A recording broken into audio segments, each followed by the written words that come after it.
Ladies and gentlemen, football is here.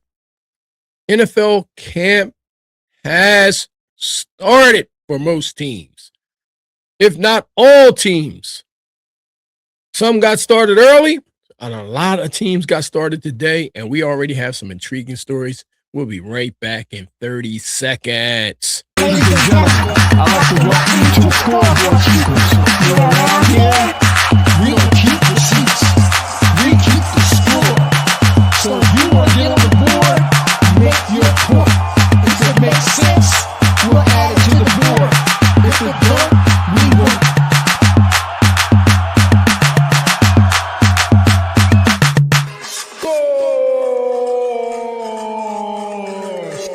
Scoreboard Keepers.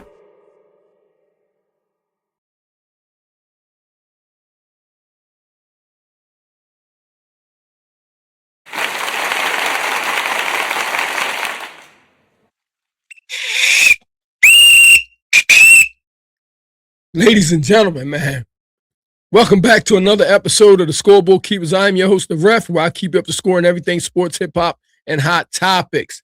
Ladies and gentlemen, football's here. I don't know who you follow. I don't know who you got love for. I don't know who your favorite players are.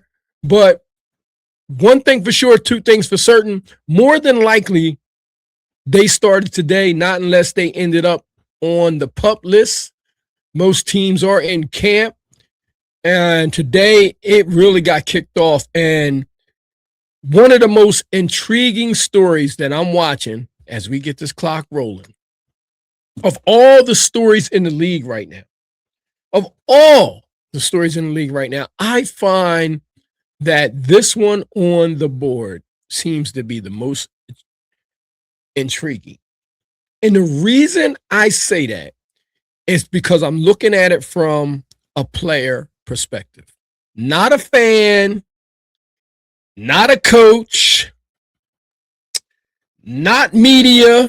I'm looking at it from a player perspective. So as you hear me speak on this topic, just put yourself in those two players' position. You would have to put yourself in a position to understand what I'm saying. Now, there's a little article going on out here, and they're talking about what quarterback do you think is going to lose their job even before the season even starts? Like what battles do we have going on out there? What battles do we have? Like who's out there right now? Okay, and they're talking about, for some reason, Bryce Young was mentioned. Okay, I don't know what they have going on down there in Carolina, but it says after being taken atop the 2023 NFL Draft, Young suffered through 2 abysmal years that had him looking far closer to a bust than a franchise quarterback. Now, I can't push back on that because I'm not going to say he looked like a bust. I'm just going to say he just didn't look like a fit for Carolina and what they absolutely needed. Okay, because I thought they could have looked elsewhere for a quarterback instead of taking him, since they had a pick that high. But it was something about him that they liked, and that's how it is for coaches and agents and scouts and so on and so forth. They see somebody that they like. Could have been something personal, could have been his personality, it could have been the way he dressed. You never know what it is for those owners. I know when he arrived in Carolina, I know they went and got him in like a damn near like a limo. Like when he rolled up, they were all outside waiting for him, and like to welcome him inside of the building. So I listen, I can't push back on that. He had a bounce back performance in 2025, which included taking Carolina Panthers to the playoffs. So I don't know what could be their issue down there. And it was their first time in the playoffs since 2017. So what could they have an issue with? What could they have an issue with when it comes down to Bryce Young? Or other than they may not be totally confident. Maybe they don't have enough security, I will call it, if you will. Maybe it's a lack of security that they're feeling right now. Sort of like being in a relationship and you're not sure if she really loves you or not. Does she love me? Does she not? Does she love me? Does she not? You don't know. But with him being so young, you don't have enough footage to be comfortable. And here's another thing. Here's one of the things I say about Carolina. If you're not comfortable with Bryce Young at this point in time, then what were you looking at on those college films? What did the scouting report say about this kid? There's no way in the world that you could, because at this point, if you're feeling like that, I got to start looking internally. What were the scouts looking at? What were their eyes seeing? I can't trust them because they brung me a lemon. Did they bring me a lemon? I'm not sure. So we would have to start looking internally when you start talking about Bryce Young. So I'm completely giving Bryce Young a pass on this because he is young, and I saw what he did last year, and he showed that he had flashes of the type of player that could be or take Carolina to the next level. He showed it. He showed flashes of it. He missed a few things here with him being young, but hey, Bryce Young. You know what I'm saying? No pun intended. So I'm not going with Bryce Young. I think Bryce Young, they need to at least give him a couple of more years to get adjusted, to get some talent around him that he can grow with, some coaches that he can grow with, and somebody to just try to bring the best out of him. So I'm not going there. They brung up C.J. Stroud. I don't know what that was about. Okay? Listen, I'm sorry. I don't. Because I think that some of C.J. Stroud's issues were probably paying attention to the media. And then we're not giving the defenses enough credit. Okay? And, I'm not making excuses for C.J. Stroud. Houston Texans fans, I'm not making excuses for him. But not everybody can play in that kind of weather. That's one of the things that these cold weather teams look for. Guys with big hands can hold on a ball in bad weather conditions, similar to Ben Roethlisberger, similar to players like John Elway. Players that are used to playing in those type of conditions and holding on to the ball. Tom Brady did a good job of it being up there in New England. And, of course, what's going on up there in Buffalo, man, it's a must that you got to be able to hold on to the ball up there. And we already know what that dude up there is doing, Mr. Allen. So he holds on to the ball, but it was something in the scouting report that said he was able to do it. They wouldn't have went and got Jared Goff. Buffalo wouldn't have went and drafted Jared Goff with small hands. I just don't believe that they would have did something like that. So, I mean, they put out a little article on C.J. Stroud and said it wasn't too long ago that the Texans appeared to have their quarterback position solidified for the foreseeable future.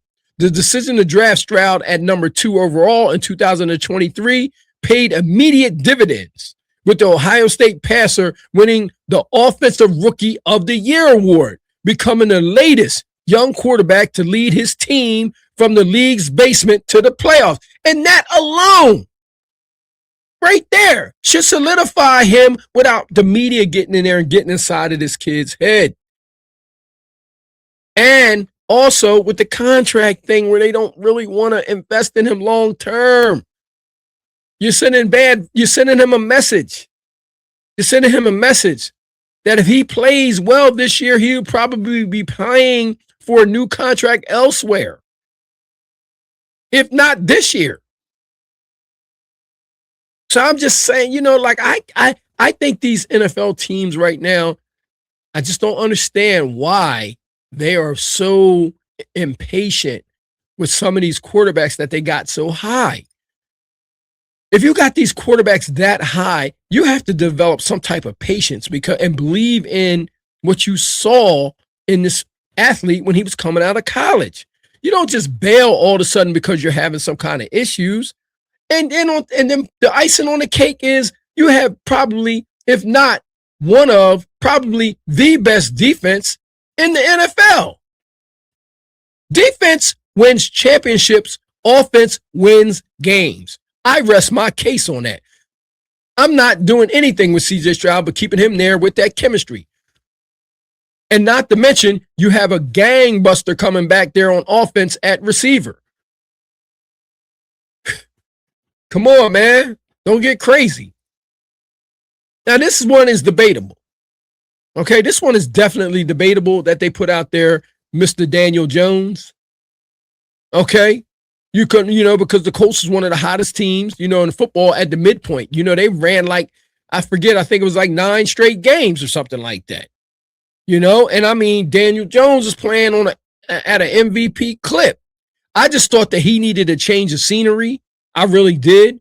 When he became a free agent, I thought a lot of people should have, went after him because not only does he have a good arm, but he can run as well. Now, Giants fans couldn't wait to get rid of him because they didn't think that he could take them anywhere. I just thought it was his supporting cast at the time. But as soon as he got to Indy and you put him around that kind of talent, you've seen flashes of what he can possibly do if you got somebody there to mold him and put them together and pull everything together and get that cohesion. You know what I'm saying? And get that cohesion. But they're saying that, although they have decided to run it back in 2026 based on that performance, the team's collapse following Jones' injury is a glaring red flag. Well, injuries happen. That's a part of the game. That's a part of the game. We all know that y'all didn't have not one hesitation in your body about Anthony Richardson. Y'all pulled that trigger fast. Like I said, once again, I don't know what was going on. Maybe it was personal. Maybe they saw something in there, but y'all pulled the trigger on him fast. And look how high y'all got him. I mean, these teams, this is showing you right now that a lot of these NFL teams want these quarterbacks coming out of college NFL ready.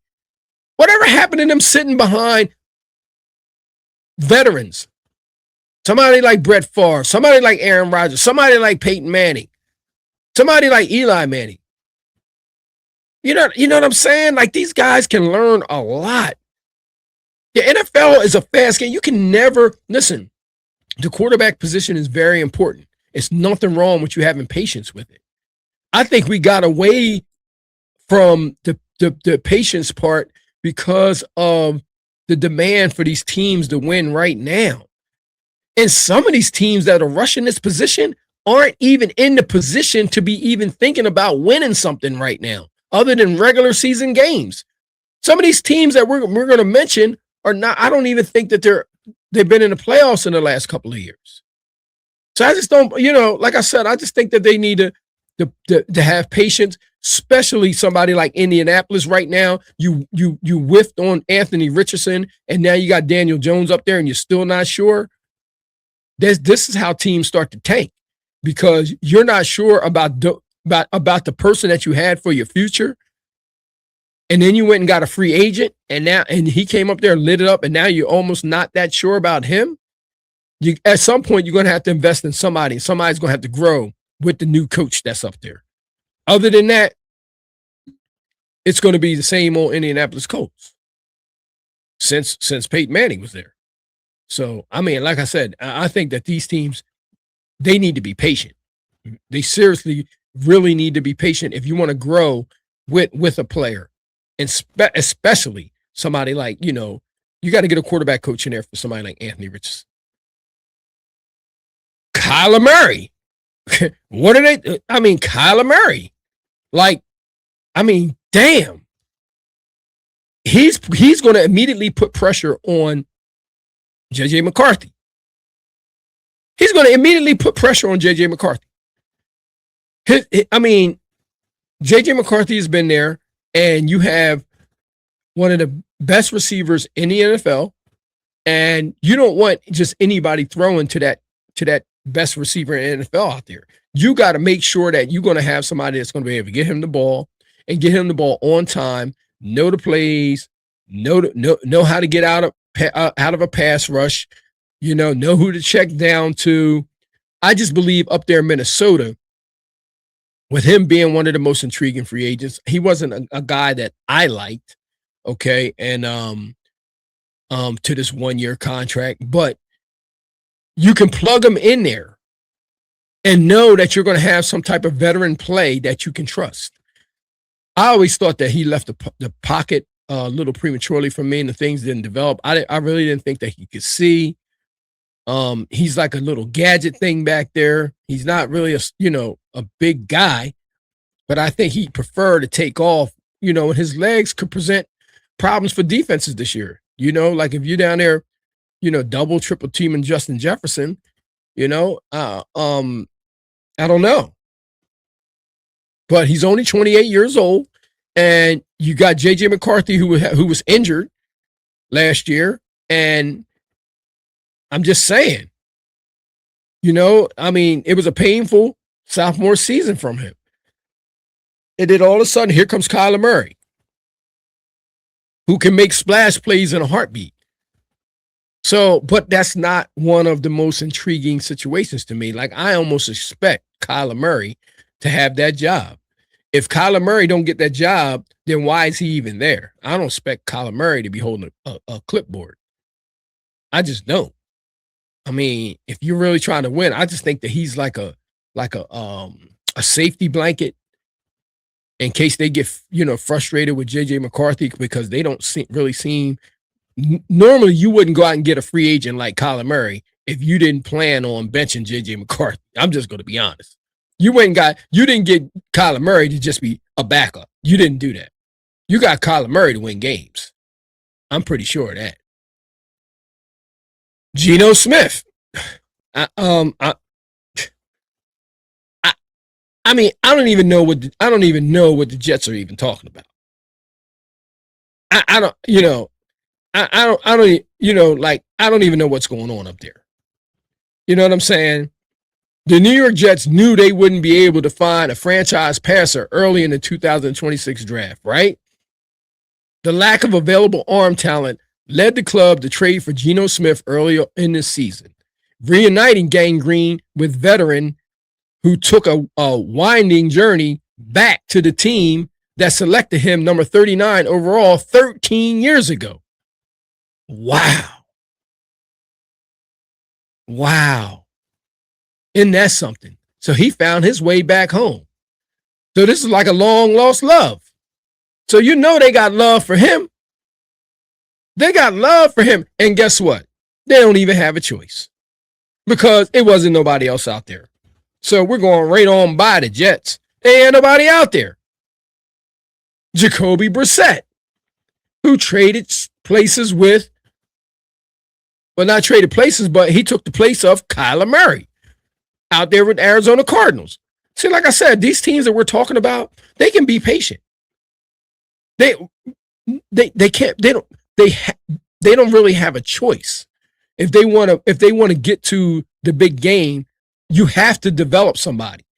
And it seems like that's what some of these teams are avoiding, developing quarterbacks. They pretty much prefer to have somebody come in there and be like, we found ourselves another Peyton Manning. No, sometimes you got to develop these guys. And that's why it's always good to have a quarterback coach on your team. You know what I mean? It's good to have a quarterbacks coach on your staff. I think that would be one of the first things I'd be looking into. If you want to secure your job, like I said, what's going on out there in Arizona? You got a 33-year-old. So what does that tell you about Arizona? Jacoby Brissett's 33 years old. So do they have time? Yes. Jacoby Brissett can keep them respectable until it's time for them to go find themselves a franchise quarterback.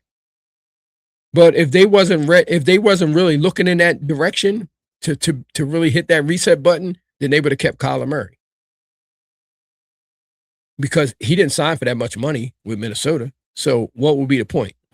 So Arizona's telling me that they're trying to hit that reset button and get everything together. And they need to do that in a hurry.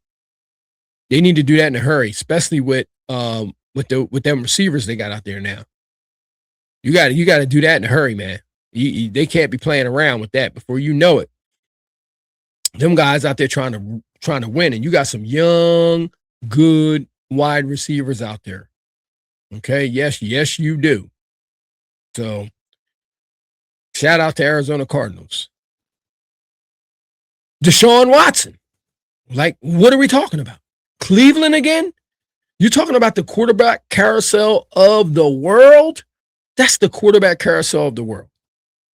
You got him and Shedeur Sanders up there. So what are you going to expect up there? Do we even consider him the starter because he's coming back from injury? No, I don't even consider him the starter. So what are we even talking about? He was injured. He was injured, and a lot has went on. They say you can't lose your job from injury, but this is one of them. Because he's been going for a while. And not only has he been going for a while, they've done a lot with quarterbacks, even taking 2 in the same draft. So, yeah, they've been a quarterback carousel for a while. So this already tells you what they got going on up there. You know what I'm saying? They're saying you can't put old grapes in new wine bottles. You can't do it. You got all those new players up there. You get rid of Myles Garrett. So this speaks for itself. You didn't draft Shedeur for nothing. Okay? And not to mention all the stuff that he went through up there as far as quarterback and the people in the media and all of that. Oh, man. Listen, you can close your eyes and flip a coin in Cleveland for a quarterback. You can. At one time they had, I think, 5 on the roster last year. It was ridiculous. So that's just a story. And that's another place that needs to be ready to develop a quarterback and stop drafting so many. Develop them within. Damn, just imagine if you would have went and got 5 quarterback coaches, one of them quarterback coaches in there was going to be the guy. One of them. But this takes me to my number 1, ladies and gentlemen. My number 1 is Michael Penix Jr. and Tua Tagovailoa. This is the most interesting thing to me in all of football right now. And the reason I'm saying that, I'm talking about everything that's going on, all the A.J. Brown news and all of the Aaron Donald news and everything that's going on, people sitting out and all of that. This right here is interesting to me because you got one coming from Miami, right? And we know that he has a history of having head injuries, right? And seems like he's been cooking down there in Atlanta. He's been cooking. And you have Michael Penix Jr., very talented coming out of the Washington Huskies organization. And he has a very talented arm. But the problem is the best ability is availability. And that seems like something he has not had over the course of his young career. So here we go again, talking about being patient. The Atlanta Falcons have displayed plenty of patience with Michael Penix Jr. Plenty, they're saying, right? They're saying they displayed plenty of patience with him, but time could be running out for their controversial 2024 first-round pick. 2024! Are you kidding me? How is time running out? He just got there. He just got there, and under who? Come on. With injuries keeping him off the field for long stretches and poor play plaguing the passer when he's active, it wouldn't be a shock to see Tua Tagovailoa take over sooner than later. It's far from guaranteed that Penix even keeps his quarterback 1 role to open the 2026 season. The 2-year veteran was still recovering from his latest ACL tear during OTAs and couldn't participate in 11-on-11 drills leading up to the training camp. Tagovailoa, on the other hand, earned valuable reps with the first team offense and has gotten up a leg on impressing the new head coach, Kevin Stefanski. OMG. OMG.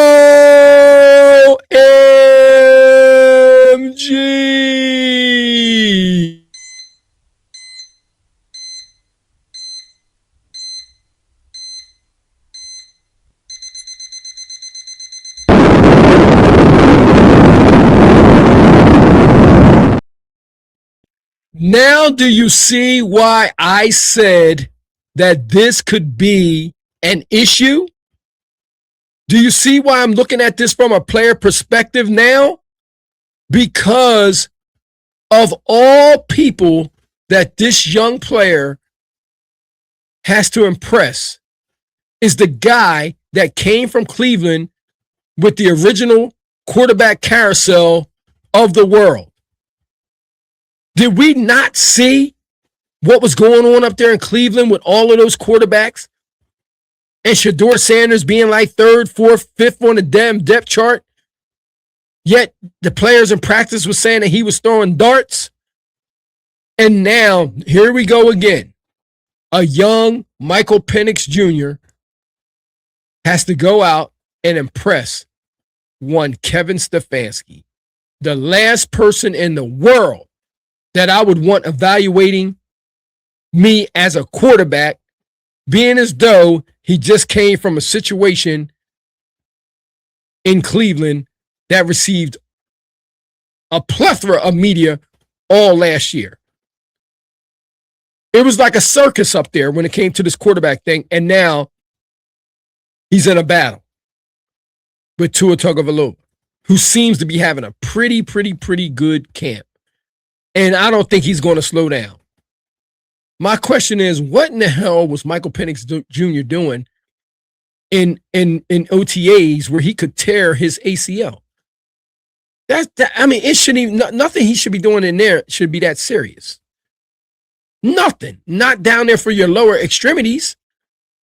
So what was he doing to tear your ACL? He's a quarterback. Did he do it just in drops, taking drop steps? Or did they have him doing something off the wall?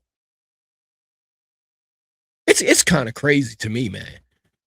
Of all the issues and situations that's going on right now, this was the one that touched me the most if I was a player. Because you're young, you're coming in a camp that for an organization that you thought you had that job. And guess what? The guy that brought you in there, he's no longer with the organization. He's no longer with the organization, and that's terrible. The guy that had your back, is no longer in the organization. And that's awful. You know what I'm saying? And you got a coach in there now that don't know really much about you. Not like Raheem Morris did. You were Raheem Morris guy. And now you have Kevin Stefanski. And you seen him coming. I'm pretty sure you guys both seen him coming. And here you have, oh my goodness, man. It's so funny because this is the irony, right? I want to say this, right? I want to say this. If it's, I don't want this to come off wrong. I don't want it to come out the wrong way. But isn't it ironic that I think Tua Tagovailoa is from Hawaii? And if I ain't mistaken, Dylan Gabriel's from Hawaii also. And it's like this Hawaiian connection with Kevin Stefanski that I'm not quite understanding. So I don't know if you guys actually quite got that, but I think Tua is from Hawaii. If I ain't mistaken, I believe that he is from Hawaii, man. Something tells me. Hold on. Let me look it up.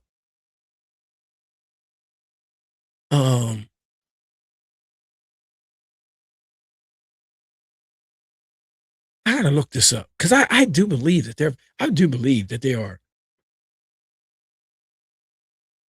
Oh my God, y'all not gonna believe this. Y'all are not gonna believe this. This is very, very, very weird. Tua Tagovailoa and Dylan Gabriel are notable left-handed NFL quarterbacks born and raised in Hawaii who share a historical high school and professional football connection. That is weird. That is weird. That is very weird.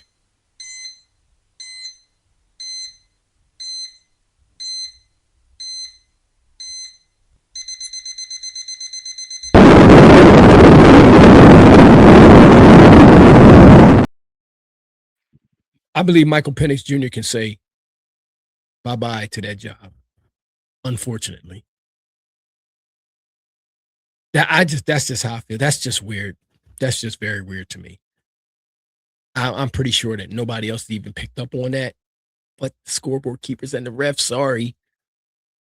But I just believe that of all the situations going on in the NFL right now, even in other positions with this quarterback thing going on, because there's so many going on right now, that I think from a player perspective, this may be the most unfair situation in the NFL right now. Because we know before it even gets started that Michael Penix Jr.